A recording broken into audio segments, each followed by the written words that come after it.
it for keepsake. In the field with the cleat lace. Beat freak with the bare face and a slick tongue, that's what she say. She look good, she a big tease when she bite lip with the wink face. Hella bad when she throwing it back.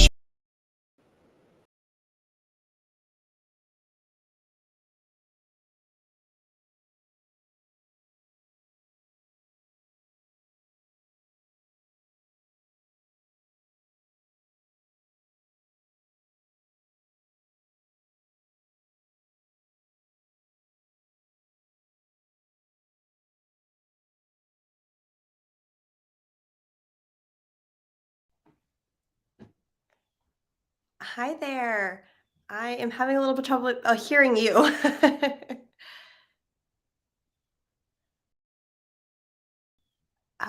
Sorry, I can't hear you actually. I'm not sure why. It's showing you're muted on my end, but Wow, what an ah, introduction. I forgot to unmute.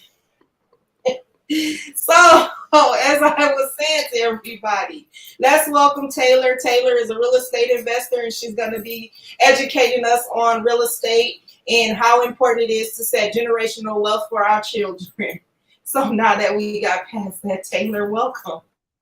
thank you so much for having me. I'm so excited to be here. Also, I love your intro. It's like really gets you like pumped up and excited. So I'm so excited for this conversation. Thank you. All right, so let's talk about how long you've been into real estate. I know that you mentioned that you accidentally got into real estate investment. That's right. Tell Yes. us about that. Absolutely. So this week, well, actually, I guess last week we hit our 5-year anniversary of investing in real estate. So we've been doing it since 2018, and we started doing it by accident because my husband and we were both working in the city of Boston, and we wanted to buy our first home, and we wanted to do the whole single family home, white picket fence thing. So we'd been saving up for a while to try and do that. But because we lived close to the city and it was going to be really expensive to live close to the city, we were like, you know what? What if we see if we can buy a multifamily property? We can rent out one unit, we'll live in the other, and we'll basically split the mortgage with our tenant, like having roommates, except you each have your own unit. You each have your own apartment.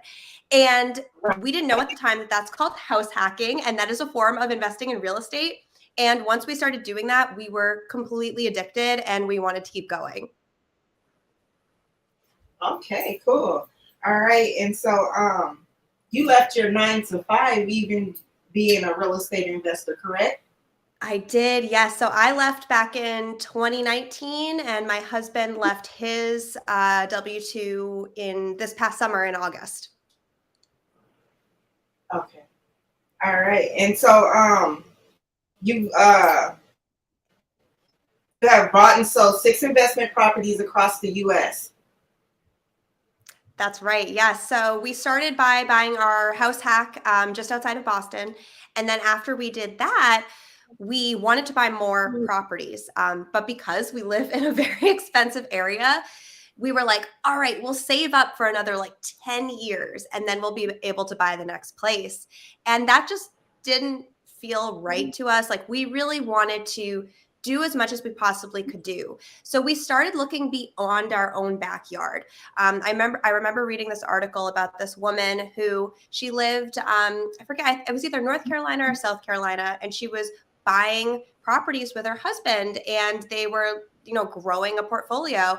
And I was like, well, that's amazing if you live in an area where you can afford to do that.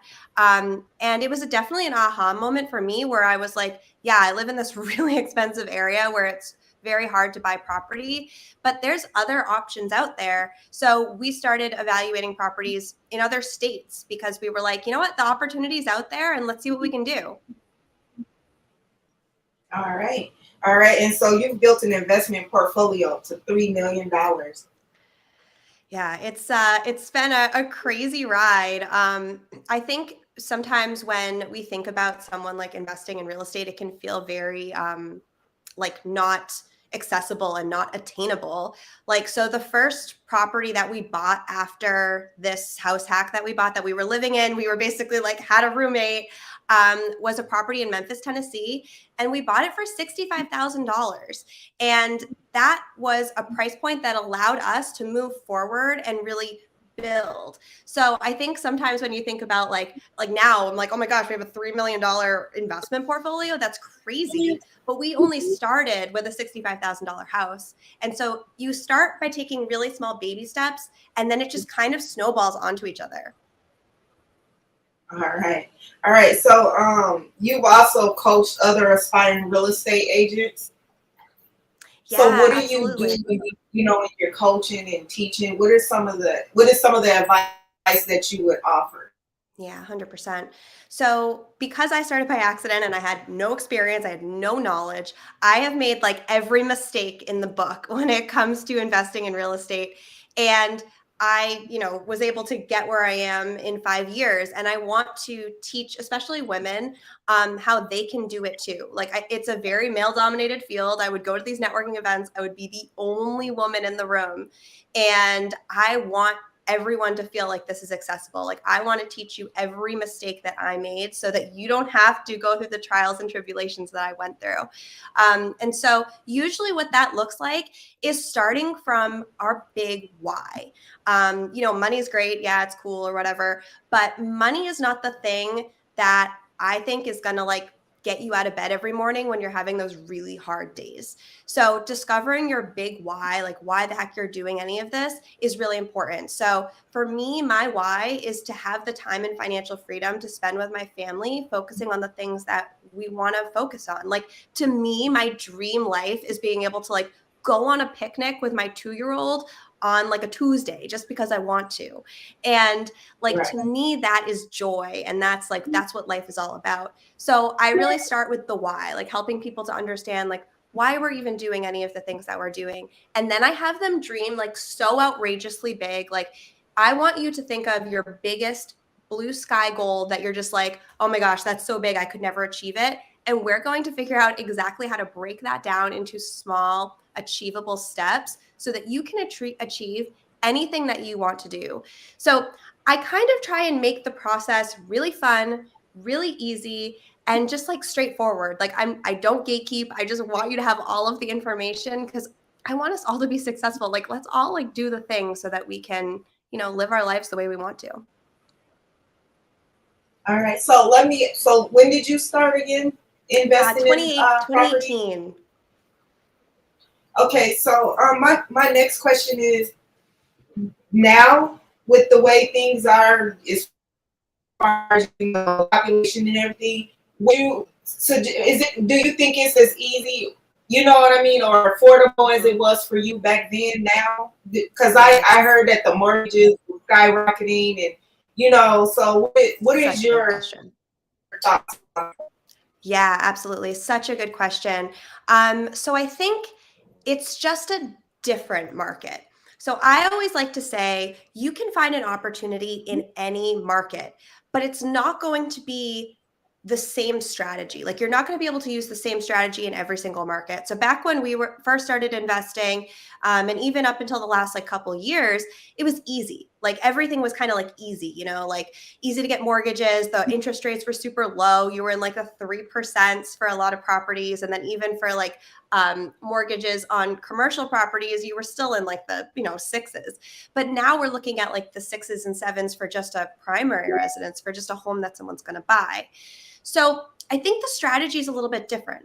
One of the things that we need to think about is, for the first time in like a decade, we are actually in a buyer's market. We haven't been in a buyer's market in a super, super long time. So just because the interest rates might be high doesn't mean there's not an opportunity for us to think about this a little bit differently. So we have more opportunities as a buyer. We have more leverage because sellers are not able to sell their properties for what they were able to sell it for even like a year ago. So you have more negotiation power. You have the ability to ask for a seller's credit, get more money back at closing. So like, you like lean into that. Like, I think that's the big thing that you can do. Like, lean into you being at an advantage as a buyer for the first time in a decade. And then the other thing I'll say about it is, if the numbers work, the numbers work. So right now we are under contract on a property. Like we're still investing, we're still doing it. Like we're still out there. It's a little bit more complicated, and we're getting more creative with how we're financing our deals. But we're still doing it. And the property that we have under contract right now, like the interest rate is going to be higher when we close on it. But we've given ourselves enough buffer in what we know we can make on revenue from this property that it won't really matter, as long as the interest rate doesn't go up to like 20%, we'll still be good. So just run your numbers really conservatively, give yourself lots of wiggle room. But at the end of the day, if the numbers work, they work. And you know what? Marry the house, date the rate. When the rates drop again, refinance, and you'll be all good. Okay. All right. All right. So we talked about you mentioned leveraging your W-9. Yeah, your W-2 job. Yeah. Yeah, absolutely. Yeah.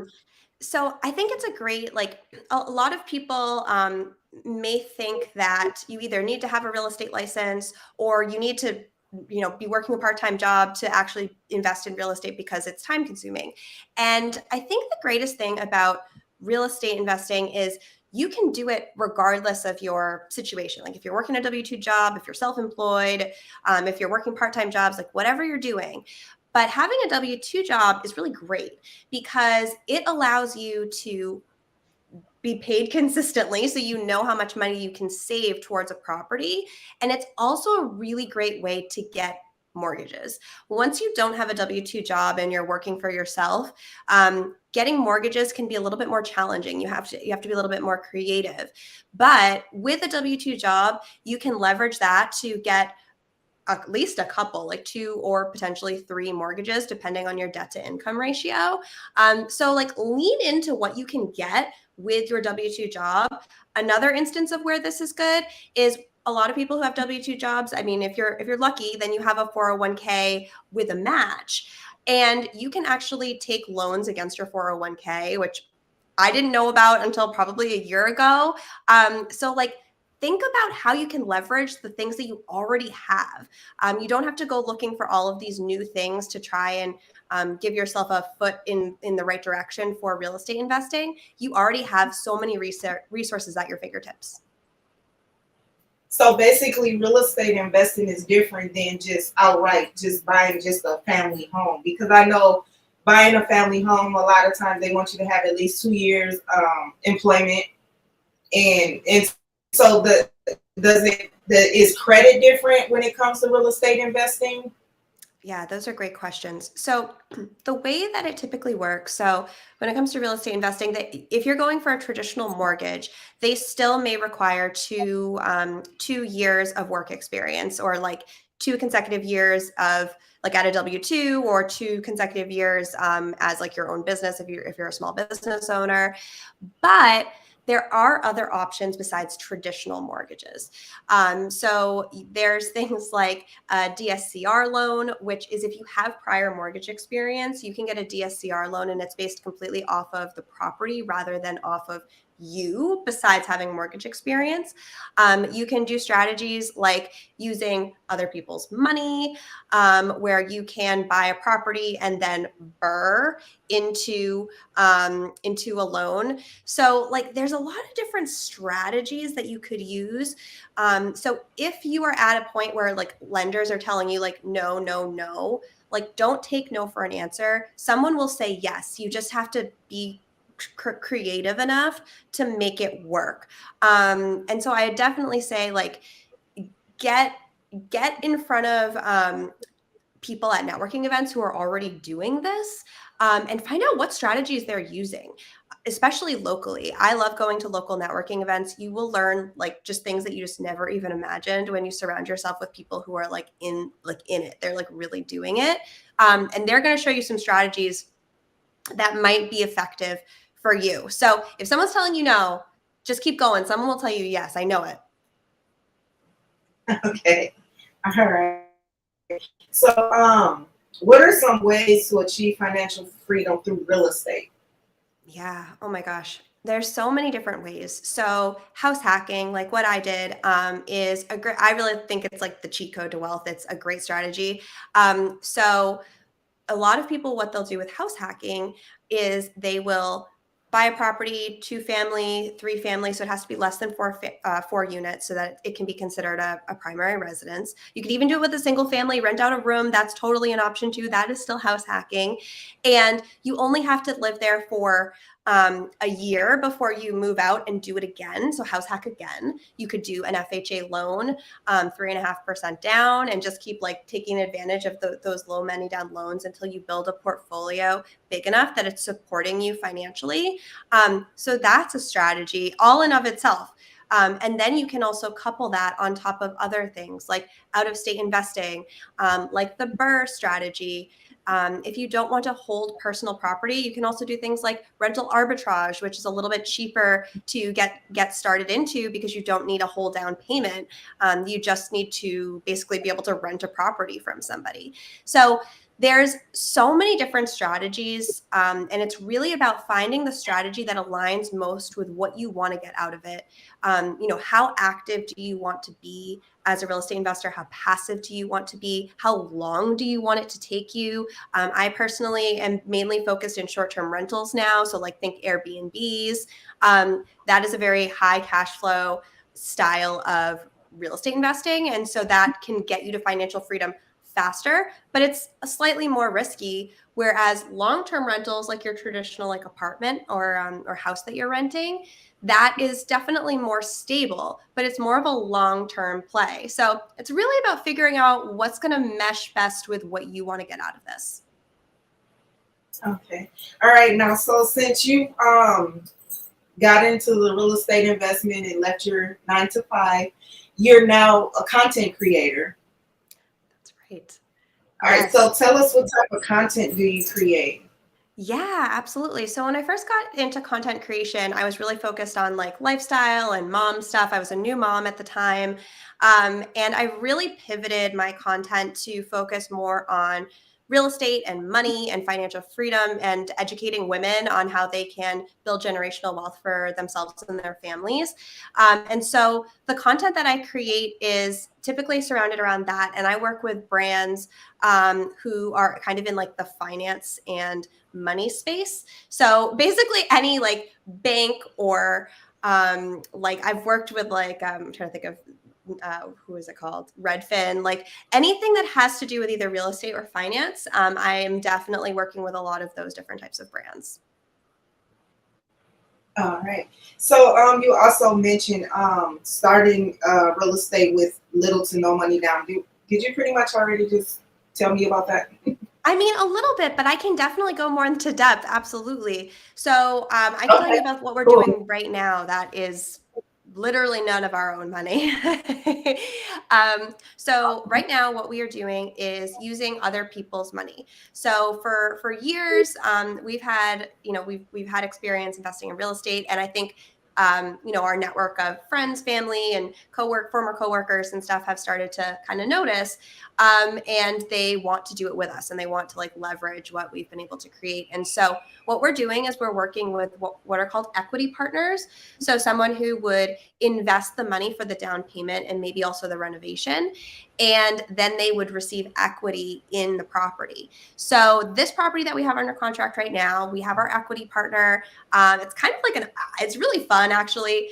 So they're a family member, and they were able to come up with the down payment for this property. We were able to figure out the financing with private lending. That's another strategy you can use instead of doing like a traditional mortgage. And basically what we'll do is we will renovate this property in 3 months. We will refinance because it will increase in value because of all the renovation work that we did. We will pay back our equity partner so they get all their money back. And then we just split the revenue 50-50 on this property, and they get to visit it 4 times a year. So it's like a pretty cool deal. So like that's a way that you could structure that. And finding money partners is really all about searching in your network. So family, friends, start there. And then beyond that, networking events. They're huge. Like there are plenty of people with money, but no time. And if you have time and no money, go find those people who don't have any time and they really want to invest their money. You can be their boots on the ground. All right. Okay. All right. And so you live outside of Boston, Massachusetts. Is that where you were born and raised? I was, yeah. I'm from Central Mass. I went to school in Boston, which is where I met my husband, and we just never left. We love it here. All right. Now, you sent me something in the email. I was trying to download it, but I couldn't. So I'll pull it up. You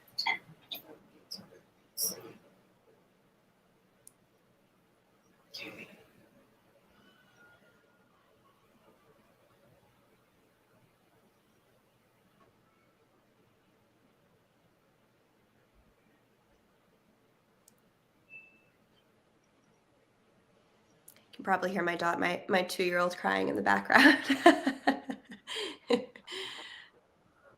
So I see, is this like another business or like bundt cakes? Like, do you bake and stuff like that?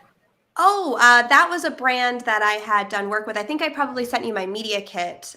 Maybe that's what that is. Yeah. So those are some examples of brands that I've worked with in the past.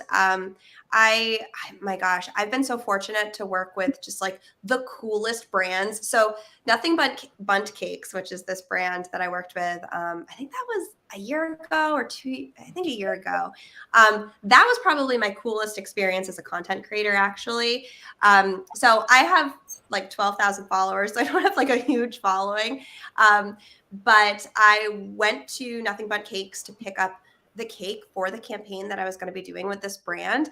And I remember I walked in and the person at the front desk, they were like, "Oh my gosh, are you are you the creator that's going to be doing this?" And I was like, "Me? Like, you know about me, like that I'm coming here?" And they like called out all the people from the back to come and take a picture with me. And I was like, "Guys, like I'm like not a lot of followers. Trust me, like I'm not that important or interesting." But it was so cool. It was like a moment where I was like, "Yeah, I've made it." I mean, everything's relative, right? But that was a really amazing experience. It was like it made me definitely feel special. All right. So, so you have other things going on, like you do fundraising or something? Skinny Dipped. What is Skinny Dipped? Yeah, that was just another brand that I had worked with as well. They make chocolate covered almonds. They're very good.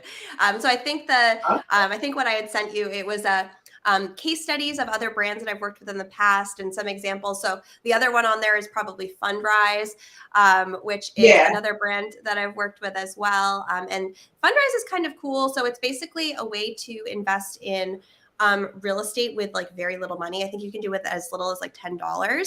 And basically there's this thing in the real estate world called syndication. And syndication is typically like when you see those enormous apartment complexes, they have like 200, 300 units. There are people who invest into those properties as a limited partner. But typically, to invest into a large syndication like that, you need to invest like $50,000, which is a lot of money to just like passively invest into a deal. And so Fundrise is kind of an alternative to that. So they're also bringing forth these like huge apartment complexes. Some of them are like also like resorts and things like that. But it allows you to invest very little money into it. So because there are so many people who are able to get into it. So it's a very low barrier to entry and easily accessible type of real estate investing. So I was really excited to work with them because like I said, I'm all about trying to make this like as easy and as accessible as possible. So they're a pretty cool brand also. All right. Okay. Cool. You got a lot of things going on. Pretty smart. I'm a little All busy. right. So, yeah. Before we get out of here, would you like to tell everyone where they can find you, and if you can offer any assistance? Yeah, absolutely. I would love to. So I'm mainly on Instagram and TikTok at Taylor Coleman Adams. I'd love if you send me a DM. I'd love to know, just say hi. I'd love to say hi. And I post there pretty much every single day all about how to invest in real estate, how to get your money in order, how to have a good money mindset. And I offer things like coaching and free tools and other resources that you can find all in the links in my bio and everything. But yeah, I would love to meet you guys. It was so great talking with you and explaining more about how people can get into real estate. All right. It was great having you. Thank you for the opportunity, and you have a good day. Thank anybody who tuned in or anybody who watches later to get these jewels, and you guys all have a good day. Bye. See you later. Thank you. Bye. You're welcome.